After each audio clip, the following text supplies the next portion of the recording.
औज़ुबिल्लाहि मिनश्शैतानिर्रजीम बिस्मिल्लाहिर्रहमानिर्रहीम। तमाम तारीफ़ अल्लाह रब्बुल इज़्ज़त के लिए जो खालिक व मालिक है। दुरूद व सलाम प्यारे आका करीम रऊफ़ रहीम साहिब तकरीम ख़ातमुन नबीन हज़रत मोहम्मद मुस्तफ़ा सल्लल्लाहु तआला अलैहि वसल्लम, उनकी आल और उनके असहाब पर। नाज़रीन किराम, प्रोग्राम हम और हमारा इस्लाम अल्लामा डॉक्टर कौकब नूरानी उकाड़वी के साथ आपका मेज़बान सैयद हम्माद हुसैन हाज़िर खिदमत। अल्हम्दुलिल्लाह, रमज़ान मुबारक के इस दूसरे अशरे में मुख्तलिफ़ मौज़ूआत पर गुफ्तगू करने, इल्म दीन आप तक पहुँचाने और बहुत से ऐसे सवालात जो कि आपके जहनों में पाए जाते हैं उसको इस प्रोग्राम में अल्लामा साहब के सामने पेश करने की सादत मिलती है। यकीनी तौर पर इनके जवाबात पाकर आपके जहनों में जो उलझनें, जो रुकावटें होती हैं दीन इस्लाम को अपनी ज़िंदगी में अपनाने में, वो दूर हो जाती हैं और उसके बेहतर और मस्बत जो है नताइज निकलते होंगे। मेरे साथ अल्लामा डॉक्टर कौकब नूरानी उकाड़वी साहब मौजूद होते हैं। आप न सिर्फ पाकिस्तान बल्कि दुनिया भर में अपना एक मुनफरिद मकाम रखते हैं और जहाँ जहाँ तक उर्दू समझी जाती है, उर्दू बोली जाती है या दीन इस्लाम के मानने वाले रहते हैं, वो किसी भी ज़बान से ताल्लुक़ रखते हों, आपसे अपनी अक़ीदत का इज़हार करते रहते हैं और ये हमारी खुशनसीबी है कि आप हमारे साथ इस प्रोग्राम में मौजूद होते हैं। अस्सलाम वालेकुम। वालेकुमुस्सलाम। मिजाज ग्राम अल्हम्दुलिल्लाह। अल्लाम साहब, कल हम तिजारत के हवाले से गुफ्तगू कर रहे थे तो उसमें वक्तन फ़वक्तन मुलाज़मीन का ज़िक्र आ रहा था कि उनका इस्तेहसाल होता है, मज़दूरों का इस्तेहसाल होता है।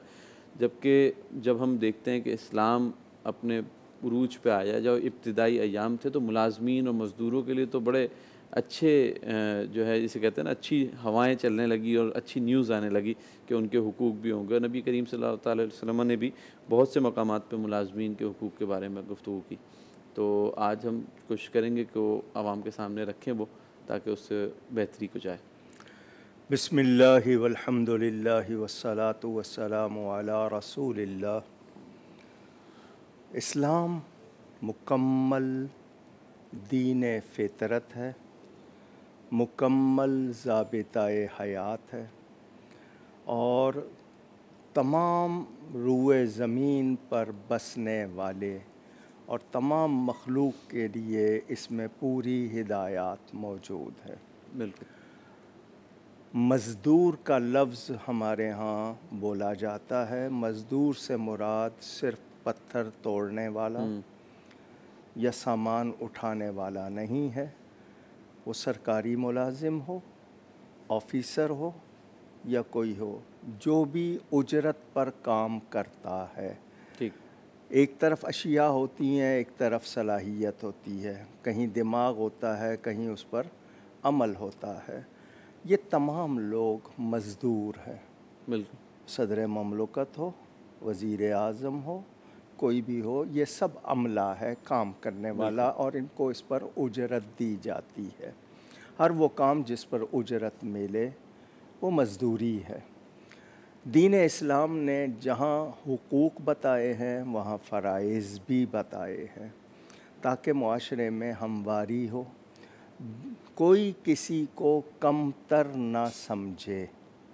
क्या बात, ये बुनियादी बात है। इक्वालिटी। इन्ना अक्रमकुम इंदल्लाहि अत्काकुम, अल्लाह के नज़दीक आपके कपड़े, आपका जुस्सा, आपका कद काट वो नहीं है, बल्कि आपकी नीयत, आपका दिल, आपका ईमान और आपका अमल। अगर आप अल्लाह से ज़्यादा डरते हैं, सही अमल करते हैं, तो आप अल्लाह के ज़्यादा नज़दीक हैं और इज़्ज़त वाले हैं। आजिर मालिक को कहते हैं, अजीर मज़दूर को कहते हैं, उजरत लेने वाले को। तिजारत में भी ये था। आजिर ये समझे जो मालिक है कि यही वो लोग हैं जिनके काम की वजह से मेरा कारोबार चलेगा, मुझे फ़ायदा होगा, मुझे नफ़ा मिलेगा, मुझे सहूलतें मिलेंगी और मैं मुल्क की, आवाम की खिदमत करूँगा और ख़ुद भी नफ़ा पाऊँगा।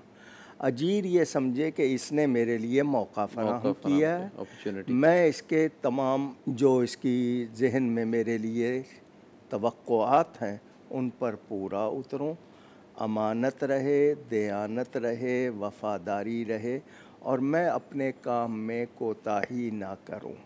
दोनों को सोचना होगा।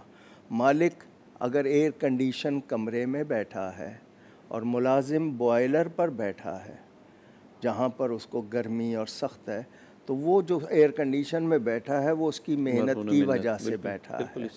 अगर वो ना होगा तो इसका काम कौन करेगा? सारे काम इंसान खुद नहीं कर सकता। बीज लेना है, बोना है, तिजारत करनी है, जो भी है खुद नहीं, तो ये मिलकर काम होते हैं।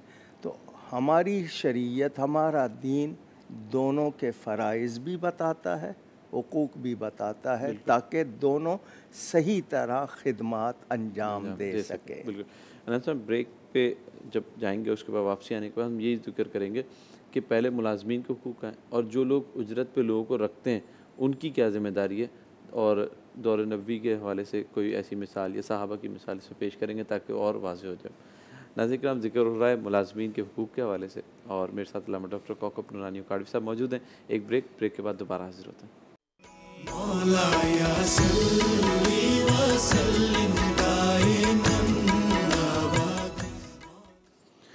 जी नाज़रीन किराम, ब्रेक के बाद दोबारा हाजिर खिदमत हैं और मेरे साथ मौजूद हैं अल्लामा डॉक्टर कौकब नूरानी काड़वी साहब। गुफ्तगू हो रही है मुलाजमीन के हुकूक के हवाले से और मौजूदा जो दौर है इसमें ये काफ़ी देखा जाता है कि मुलाजमीन का इस्तेहसाल हो रहा है और इस्लामी तालीमात को जो है एक साइड पे रख के दुनियावी एतबार से भी उनका इस्तेहसाल हो रहा था। यकीनी तौर पे मुसलमान हैं तो सबसे पहले वो हमारे लिए तालीमात इम्पोर्टेंस रखती हैं। तो अल्लामा साहब से जानने की कोशिश करेंगे कि एक मुलाजमीन के क्या हुकूक हैं। जी अल्लामा साहब। हमारा दीन ये बताता है कि जिस शख्स को जिस काम पर मामूर किया जाए, मामूर का मतलब उससे वो काम लेने के लिए कोई मुआहदा किया जाए, एग्रीमेंट, दोनों में बातें तय होनी चाहिए, मुबहम कोई चीज़ छुपी हुई नहीं हो, क्लैरिटी हो। एक काम कितनी देर करना है, कितनी उजरत मिलेगी, दोनों बातें वाज़ेह होनी चाहिए। ठीक। वो काम पूरा करे, ये उजरत पूरी दे। एक हदीस शरीफ है, अल्लाह ताला का फरमान, हदीस कुदसी, जो रब का फरमान हमें हुजूर सल्लल्लाहु अलैहि वसल्लम की ज़बान से मिला, कुरान में तो नहीं है मगर अल्लाह का फरमान, क़यामत के दिन 3 आदमियों का मैं मुकाबिल होऊंगा, यानी उन्हें मेरी बारगाह में जवाब देना होगा। एक शख्स वो जो मेरे नाम पर वादा करे और फिर वादा तोड़े। ठीक। दूसरा वो जो किसी आज़ाद इंसान को बेच दे और फिर उसकी कीमत खा ले। ठीक। तीसरा वो जिसने किसी मज़दूर को उजरत पर लिया, उससे काम तो पूरा लिया मगर उसको उजरत पूरी नहीं दी। अल्लाह फरमाता है मैं दावा करूँगा उसको मुझे जवाब देना होगा। ख़ुद अल्लाह ताला, इतनी बड़ी बात। ये तीनों चीज़ें अगर हम देखें हमारे माशरे में, इंसानों को हुकूमतें बेच देती हैं, दूसरों के हवाले कर देते हैं, पैसे खा लेते हैं, अल्लाह की कसम उठा लेते हैं, अल्लाह के नाम पे वादा करके अहद शिकनी करते हैं। मज़दूर का आप जो बार बार इस्तेसाल और इस्तीसाल, ये बाद में बात करूँगा, मज़दूर की हक़ तलफ़ी शुरू से होती आई है। बहुत कम लोग हैं जो उनको इंसान समझते हैं, उनको इंसान मानते हैं। काम उतना ले जितना वो कर सके। आपके यहाँ ओवर टाइम का रवाज है, ओवर टाइम कराएं तो उसकी उजरत डबल हो, ताकि उसकी सेहत मुतासर हो रही है, वो जो कुछ कर रहा है। कितने लोगों के हुकूक से वो अपने आप को रोक रहा है कि वो टाइम माँ को देना है, बाप को देना है, बीवी को देना है, बच्चों को देना है, मगर उनकी खातिर वो काम कर रहा है ताकि वो आराम पाएँ, उनको सहूलत मिले। तो आपको उसका पूरा पूरा ख़याल रखना है। हज़रत अब्दुल्ला बिन उमर रदी अल्लाह अन्हुमा जैसे कपड़े ख़ुद पहनते थे वैसे अपने मुलाजिम को पहनाते थे। क्या बात। जैसा ख़ुद खाते थे साथ बिठा के खिलाते थे। हमारे यहाँ ये चीज़ नहीं है। बिल्कुल नहीं, बिल्कुल। अच्छा, आप उसके लिए कि अगर वो आपको उसने सल्यूट नहीं मारा, आपको सलाम नहीं किया, तो आप उससे नाराज़ हो रहे हैं। वाली कौनैन आकाए दो जहां सल्लल्लाहु अलैहि वसल्लम सलाम में पहल करते थे। क्या बात।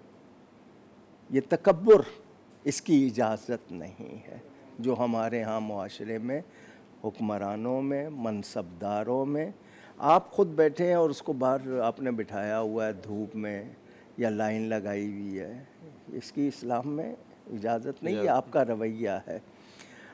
आप अगर उसका हक़ मारेंगे, वो जितना पैसा आपने उसका हक़ मारा वो नाजायज़ किया, हराम किया, आपको उसकी इजाज़त नहीं थी, आपने अपने बच्चों पे लगाया है, जहाँ भी लगाया। एक तो ये कि आप पर वबाल उसका, दूसरा आप उसका कई गुना देंगे, यहाँ भी देंगे वहाँ भी देंगे।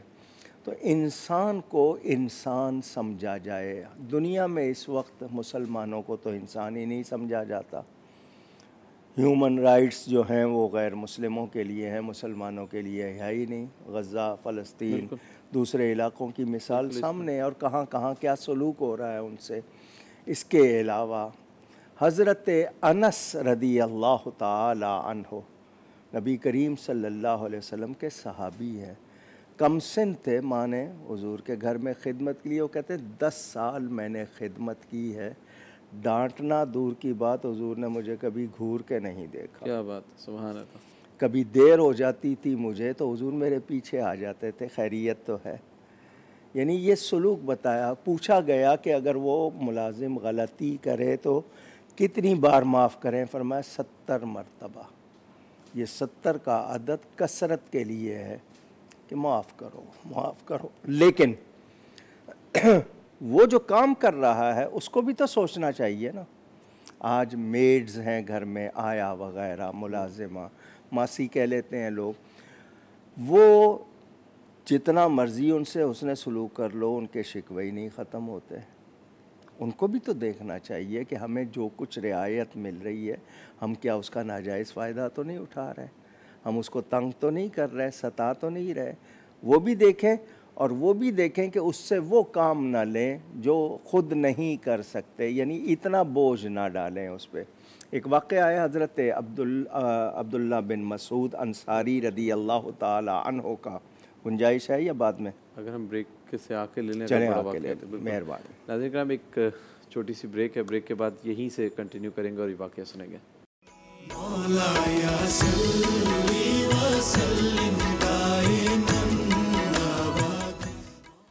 नाज़रीन किराम, ब्रेक के बाद दोबारा हाज़िर खिदमत। मेरे साथ मौजूद हैं अल्लामा डॉक्टर कौकब नूरानी काड़वी साहब, और हम गुफ्तगू कर रहे हैं मुलाज़मीन के हुकूक़ के हवाले से। अल्लामा साहब, एक वाक़या आप जी, हज़रत अबू मसऊद अंसारी रदी अल्लाह ताला अन्हु साहब भी, उस ज़माने में इंसानों की ख़रीद व फ़रोख्त होती थी, ग़ुलाम, लौंडियाँ, स्लेव जिनको कहा जाता है। उनकी एक लौंडी थी, खादिमा कह लें, स्लेव कह रहे हैं, उसकी ड्यूटी थी बकरियां चराने की। वो बकरियां चराते हुए थोड़ी सी लापरवाह हो गई, ध्यान बकरियों की तरफ नहीं किसी और तरफ।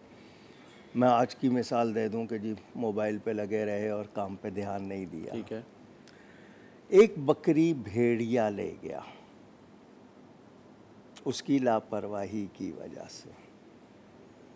वो देख रहे थे, वो आए और आकर, जिसको हम थप्पड़ कहते हैं, ज़ोरदार थप्पड़ उसको मारा।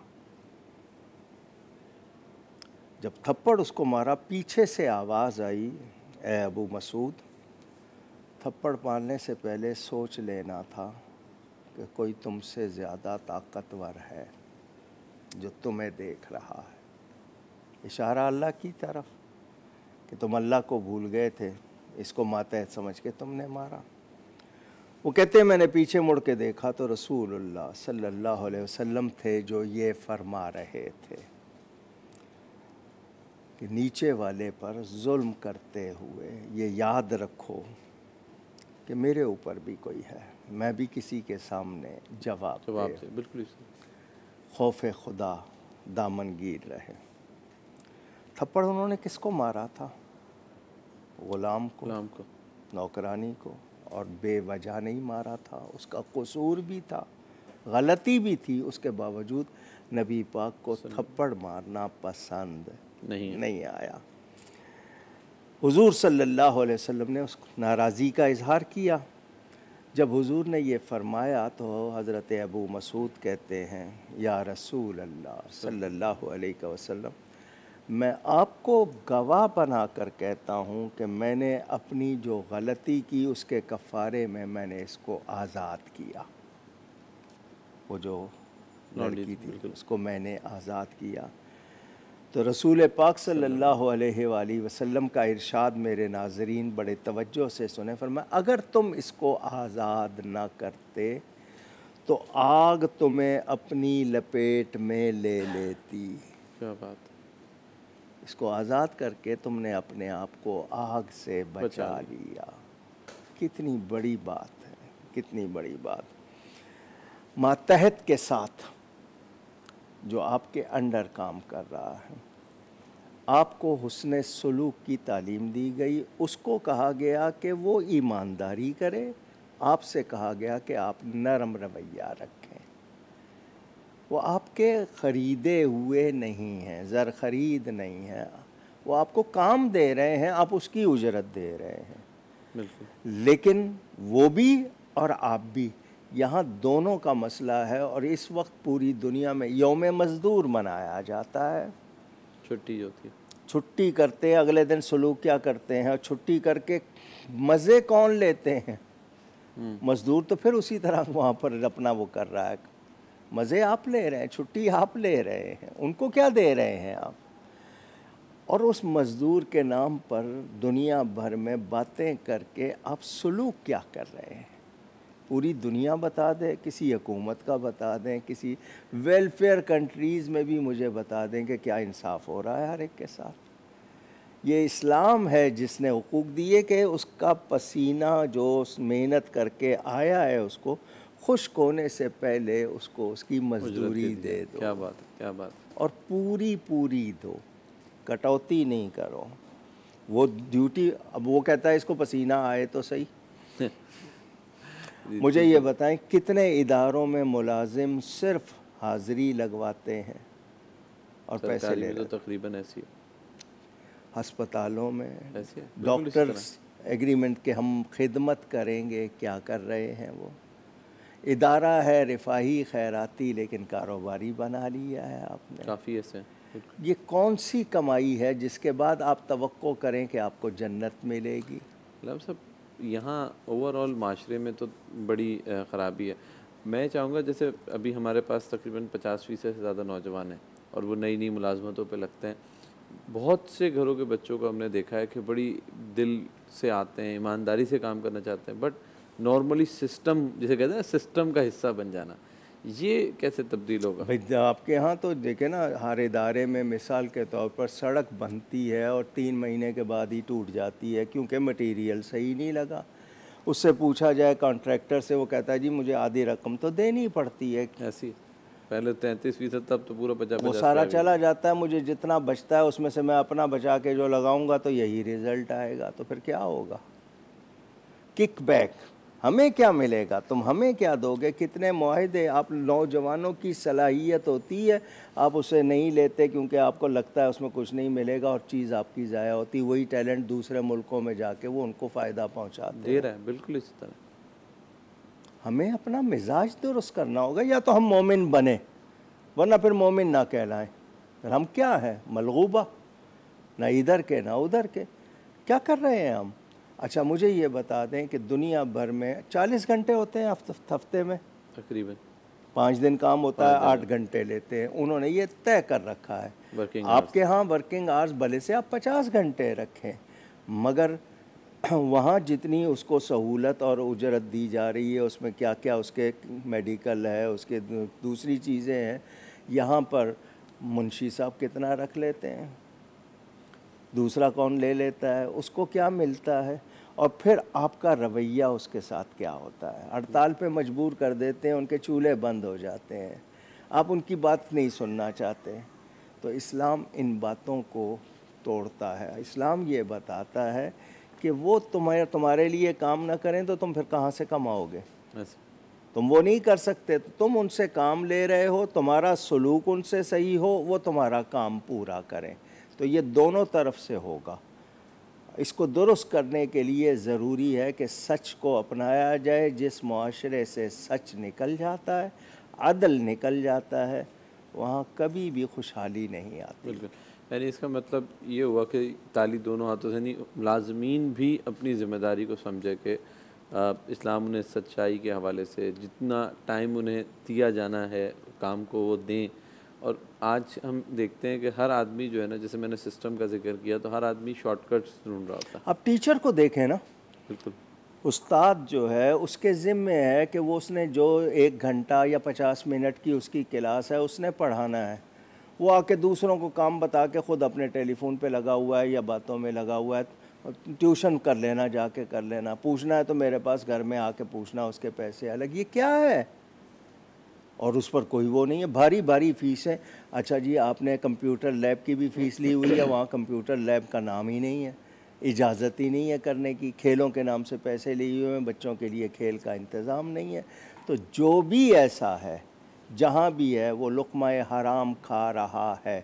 मेरी ड्यूटी है, मैं ड्यूटी पे वक्त पे नहीं जा रहा हूँ, पूरा काम नहीं कर रहा हूँ, मेरे सामने मसला है, मैं हल कर सकता हूँ, नहीं कर रहा हूँ। हमने देखा बहुत से एयरपोर्ट्स पे दुनिया के, मैं ये नहीं कह रहा गैरों की तारीफ़, लेकिन बता रहा हूँ, वो आपकी हेल्प भी कर देते हैं।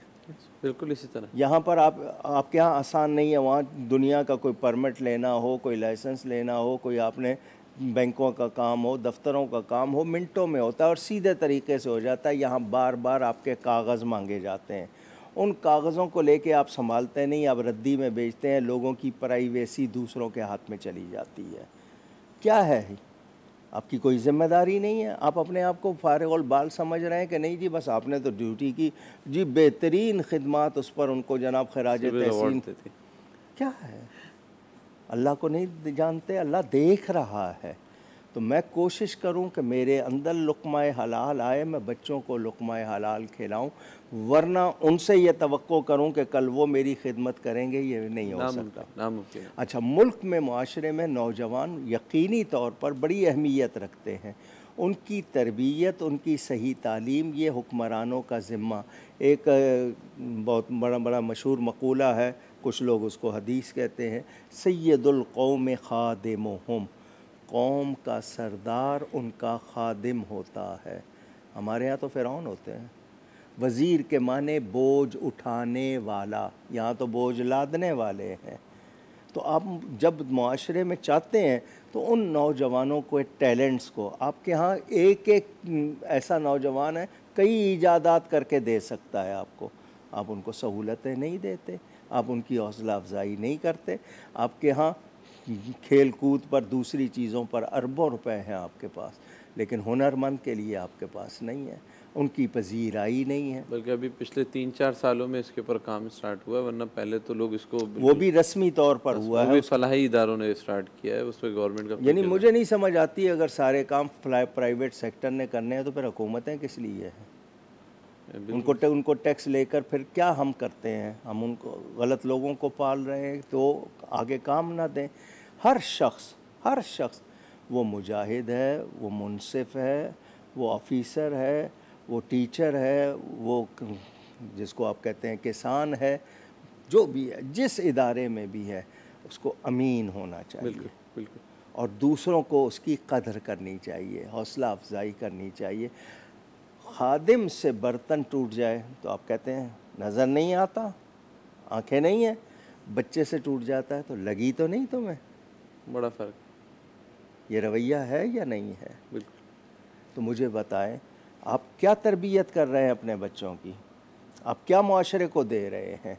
इस्लाम ये चाहता है कि मेहनत करो, मेहनत करने से तुम्हें भी फ़ायदा होगा, तुम्हारे घर वालों को भी होगा, तुम्हारे मुल्क को भी होगा, तुम्हारे दीन को भी होगा।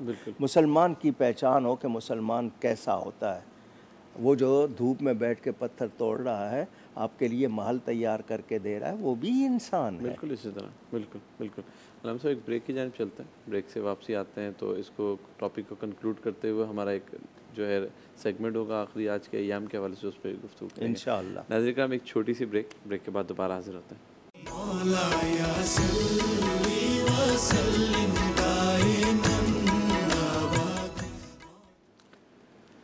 जी नाज़रीन, ब्रेक के बाद दोबारा हाजिर खिदमत है। मेरे साथ अल्लामा डॉक्टर कौकब नूरानी काड़ी साहब मौजूद हैं। जिस तरह अभी हम जिक्र कर रहे थे अपने मौजू के हवाले से, तो आज एक अय्याम में से एक अहम दिन भी है और रमज़ान मुबारक की कई ऐसी रातें, कई ऐसे दिन हैं जब कोई अहम शख्सियत का यौम भी मनाया जाता है, किसी दिन की याद मनाई जाती है। आज नवासे रसूल जन्नत के नौजवानों के सरदार इमाम हसन का यौम मनाया जाता है और एक उनका भी बड़ा वाक़या है जो कि हमारे लिए बड़ी ये कह लें कि रहनुमाई का बाइस बनेगा ख़ादमीन के हवाले से, और फिर हम उसके बाद अगले सेगमेंट में भी उन्हीं की सीरत के हवाले से ज़िक्र करेंगे और उससे रोशनी हासिल करेंगे। जी अलम साहब। मेरे प्यारे नबी पाक सल्लल्लाहु अलैहि वसल्लम की शहज़ादी, चौथी शहज़ादी के ये बेटे हैं। हुज़ूर सल्लल्लाहु अलैहि वसल्लम ने इनको अपना बेटा भी फरमाया और सैयद का लफ्ज़ इनके लिए फ़रमाया, इसीलिए औलाद रसूल को सैयद कहा जाता है। रमज़ान में इनकी विलादत हुई। 15 रमज़ान को नबी पाक सल्लल्लाहु अलैहि वसल्लम अपनी बेटी के घर आए, फरमाया मेरा बेटा मुझे दिखाओ। क्या बात। हुज़ूर ने गोद में लिया, कानों में, दाएं कान में अज़ान, बाएं कान में इक़ामत खुद कही और घुट्टी, जिसको अरबी में तहनीक कहते हैं, पहली ग़िज़ा जो बच्चे को दी जाती है, सारी दुनिया मानती है कि उसका भी असर होता है और देने वाले का भी। नबी पाक ने अपना लुआब, अपनी ज़बान उनको अपनी घुट्टी में दी। हज़रत अली से पूछा क्या नाम रखा है, तो उन्होंने कहा हरब। अरब में ये रवाज था कि बच्चों के नाम रोब वाले, ताकि दुश्मन पर दबदबा रहे। अपने ग़ुलामों के नाम मीठे अपनी तस्कीन के लिए रखते थे। फरमाया बल हुआ हसन, ये हरब नहीं बल्कि हसन, और ये नाम उनसे पहले किसी और को नहीं दिया गया था। हसनैन करीमैन के नाम महफूज थे हुजूर के शहज़ादों को। हुजूर ने इनको अपना बेटा फरमाया। इन्हीं से हुजूर सल्लल्लाहु अलैहि वसल्लम की औलाद का सिलसिला चला। ये खुसूसियत है।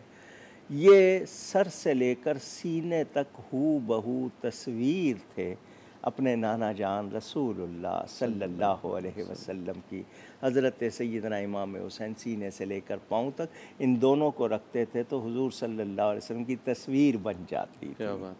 वो जो आला हज़रत के बेटे ने कहा ना, ज़ात नबी की एक है ज़ात है ये उसी के नाम दो, यानी हसनैन करीमैन हुजूर के ही जलवे हैं।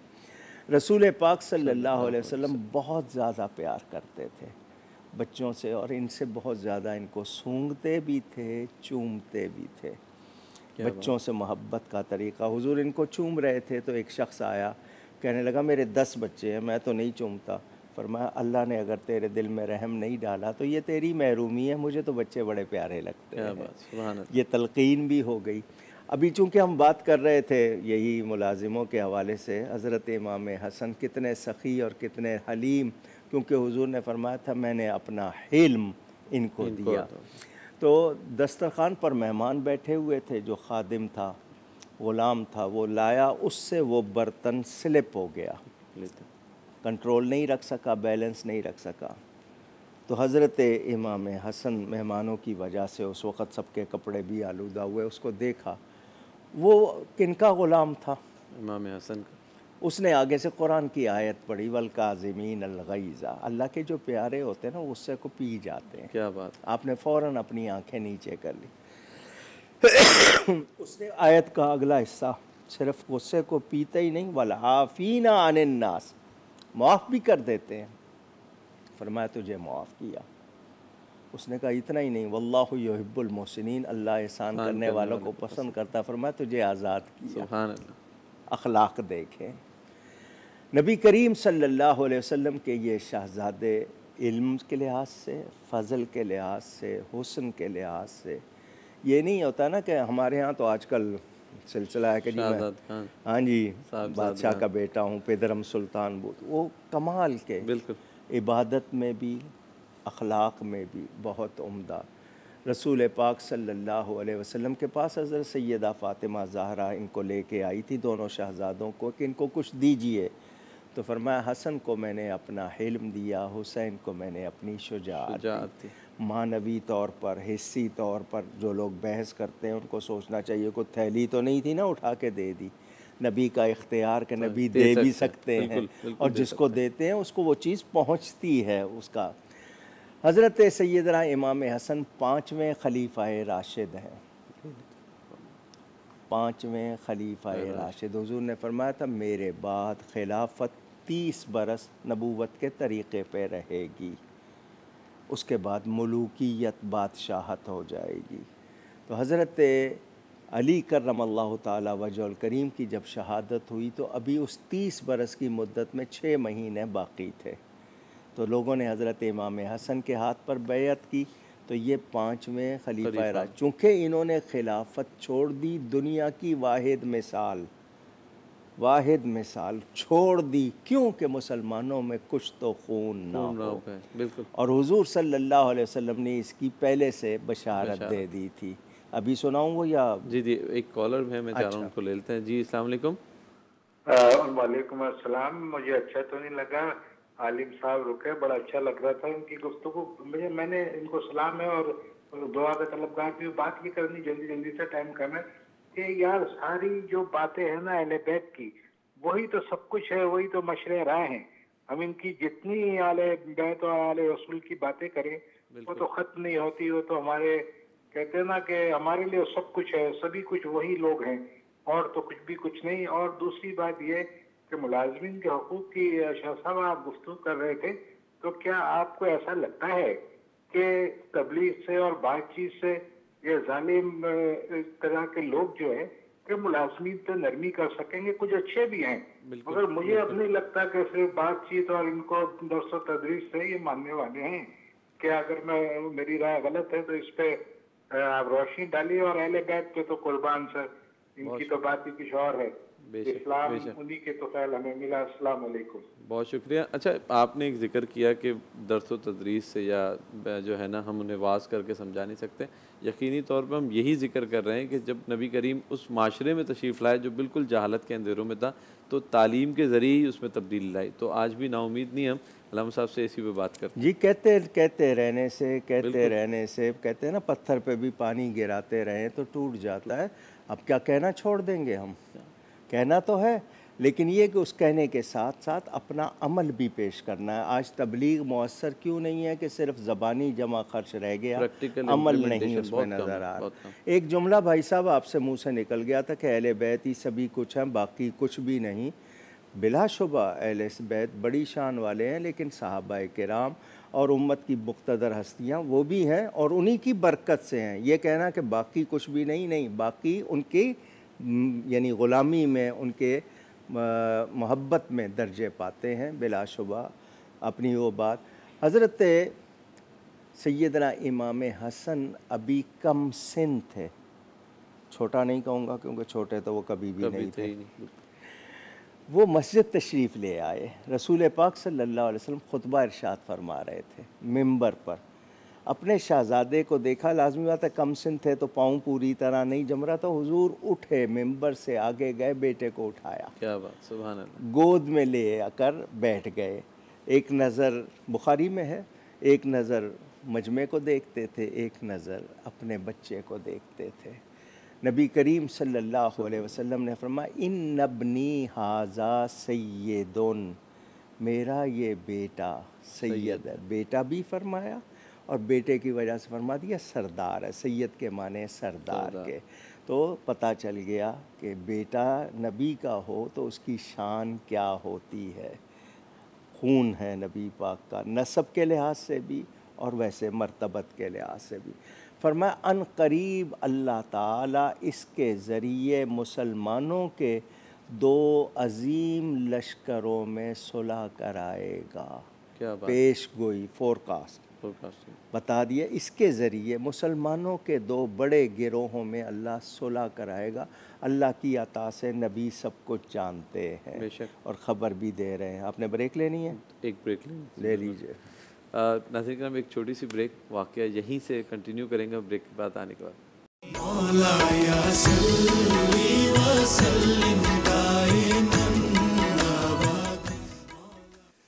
जी नाज़रीन, ब्रेक के बाद दोबारा हाज़िर खिदमत हैं। बिला ताख़ीर वहीं से वाक़या शुरू करते हैं। जी अलम साहब। नबी करीम का फरमान जब हुजूर सल्लल्लाहु अलैहि वसल्लम ने फरमा दिया, एक तो अपने बेटे की शान भी बता दी, उसके ज़रिए जो कुछ होना था वो भी बता दिया। अल्लाह की अता से वो गैब जानते हैं।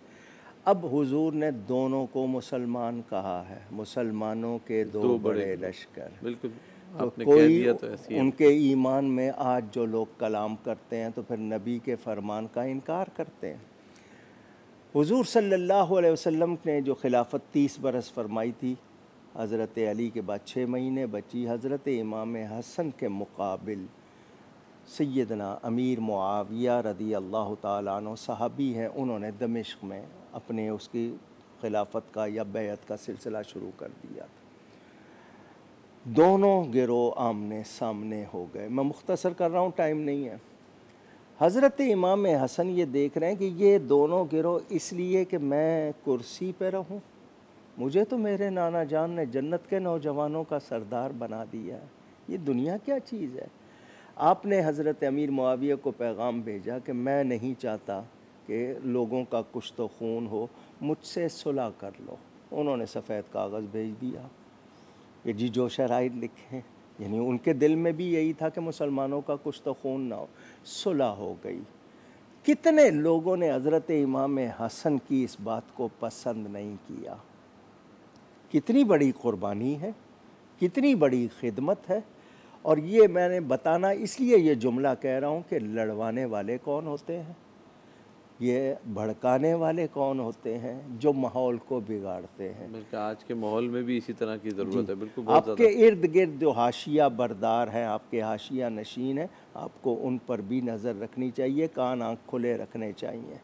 आप जिनको हो सकता है अपना वफ़ादार समझ रहे हों, वही आपकी जड़ें काट रहे हों। पाकिस्तान में इसी तरह माहौल है आजकल। तो हज़रत अमीर मुआविया से सुलह करके नबी पाक की उस पेश गोई को पूरा किया और मुसलमानों के दो लश्करों को। और फिर यही है कि उसके बाद जो इमामत जो चलती है वो सैयदना इमाम हुसैन के औलाद में चली। आखिरी हज़रत इमाम महदी जो होंगे वो इंशाअल्लाह इमाम हसन की औलाद में से होंगे और दुनिया में फिर अमन कायम होगा और इस्लाम का वो जो उरूज है वो नज़र आएगा। लेकिन उन्होंने बता दिया। अब आप मुझे देखें, बताएं, हज़रत इमाम हसन रदी अल्लाह ताला अन्हु दूसरे इमाम हैं। अहले बैत के 11 इमाम गुज़र चुके हैं, 12वें पैदा होंगे। दूसरे इमाम हैं। हज़रत अली को भी शहीद किया गया, हज़रत इमाम हसन को भी जहर दिया गया, इमाम हुसैन को करबला में। बाकी जितने इमाम हैं, किसी को जहर दिया गया, किसी को बंद किया गया।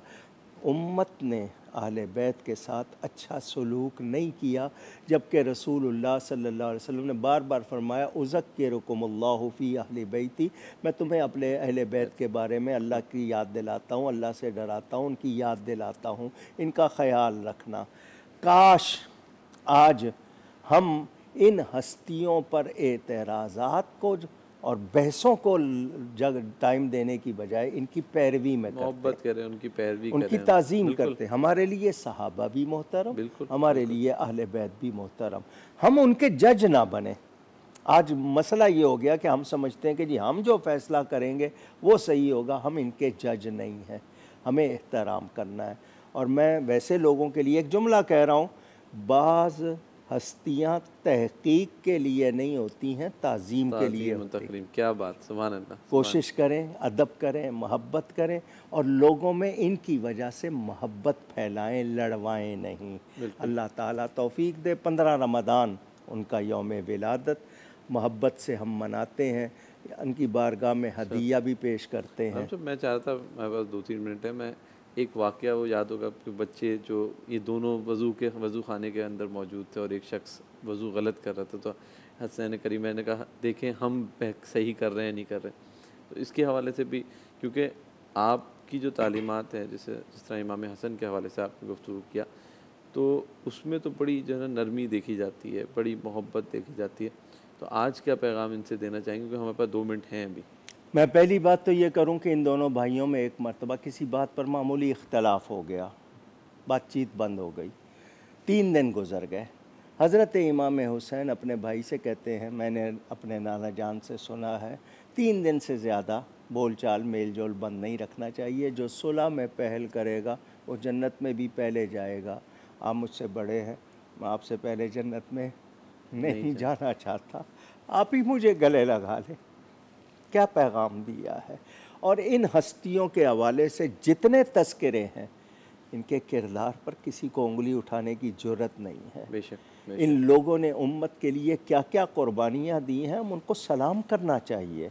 और फिर मुझे ये बताएं, ये नबी पाक का खून है, इनकी शान बहुत बड़ी है, अल्लाह के यहाँ इनका मर्तबा बहुत बड़ा है, इनके लिए आया ततहीर उतरी है, इनको हुजूर ने अपनी अहले बैत और इनकी मोहब्बत में हुजूर ने जन्नत की खुशखबरी सुनाई है। तो आज अगर हो सके तो हसनैन करीमैन हों, सहाबा हों, अल्लाह ताला अदब की तौफीक दे, इनसे मोहब्बत की तौफीक दे, इनके सदक़े हम सब पर करम। और मैं आज ख़ास तौर पर दुआ करूँगा उनकी बरकत से अल्लाह बैतुल मक़दस के मुसलमानों की मदद फरमाए। गुफ्तगू में कोई गलती हुई हो, अल्लाह ताला उसके रसूल सल्लल्लाहु अलैहि वसल्लम की बारगाह में तौबा करता हूँ। बहुत शुक्रिया। बहुत शुक्रिया आलम साहब। और यकीनी तौर पर नाज़रीन किराम, जब गुफ्तगू होती है तो बहुत से मौज़ूआत भी सामने आते हैं। एक मौजू ये भी था कि अहले बैत से मोहब्बत, उनकी इज़्ज़त व तकरीम, हुब्ब रसूल, इख्तियारात नबी। तो कोशिश करेंगे आगे प्रोग्राम्स में इनको मौज़ूआत को ले लें ताकि और ज़्यादा जो है ना इसकी जो है आगाही हो सके। तो जब तक के लिए अपने मेज़बान सैयद हमाद से इनको इजाज़त दीजिए। अस्सलाम वालेकुम।